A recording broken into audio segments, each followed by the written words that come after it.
Hi! Samahan niyo kami ng asawa ko na magluto nitong ginataang seafood for lunch. Bale, ang mga seafood na to ay nabili pa sa palengke ng Lipa. Meron tayong tahong, maliliit na sugpo or hipon, at konting mga crabs or katang. Meron ding maliit na squid or pusit na gagayatin natin ng ganito. 4 na piraso yan, pero 2 lang inilagay namin. Syempre gulay, sitaw, at talong. And ito nga, ginigisa na ng asawa ko yung mga minced garlic, ginger, and onion. And after ilang minutes, pwede na nating ilagay itong tahong. Mas maganda na hindi i-overcook yung mga tahong para hindi umurong yung pinakalaman niya. Then ito nga, imimix lang natin. Tapos ilang minutes, ilalagay na din tong mga crabs. Then imimix lang din ulit. And make sure na ganitong klase yung tagapagluto mo ha. O diba, nagluluto habang natutulog. Napakasarap na nang niluto niyan. Paano pa kaya paggising? Ay naku, itong asawa ko puro kalokohan. Kaya ayun, hindi ko na na-video na tinakpan ng ilang minuto. At pagkatakip ng ilang minuto, at okay na itong crabs and tahong, hinango muna niya yung mga crabs at tahong. Kasi sabi niya, nahihirapan daw siyang i-mix. And para avoid na din na ma-overcook itong mga shrimps. And nung mapula-pula na yung mga shrimps, hinango na ulit ng asawa ko kasi ang sunod na ilalagay naman niya ay itong mga pusit. Hindi kasi pwede na ma-overcook itong mga pusit kasi it's either titigas or magiging lastiko. And then after nun, hinango niya ulit ang pusit at sinalang naman niya itong mga gulay. Pakukulaan lang ulit ng konting minuto and then after nun, ilalagay na ulit itong mga crabs at tahong. And then isasama na din dito yung pusit at hipon and then lalagyan na natin ng gata. Kaya na ang bahalang tumansya kung gaano kadaming gata ang ilalagay nyo. Tinan nyo tong asawa ko, pwedeng bansagang kulit chef ng Bago, Ibaan, Batangas.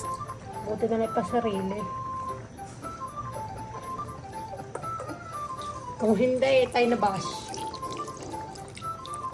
Lagyan ng salt and pepper to taste. Kayo na rin ng tumansya kung gaano kadami, depende sa inyong panlasa. 3 pirasong green chili lang ilalagay para hindi masyadong maanghang. And required po ito ha. Kapag wala kang kalambingan, huwag ka na magluto nito. Then after nito, imimix ng maayos. Pakukuluan lang ulit ng ilang minuto. At pag sa tingin mo okay na, pwede nyo na ulit ihalo itong mga gulay. Pakuluan lang ulit ng 2 hanggang 3 minuto. And then okay na. Kuha na kayo ng plato at mainit na kanin. At sabayan nyo kaming kumain itong ginataang seafood.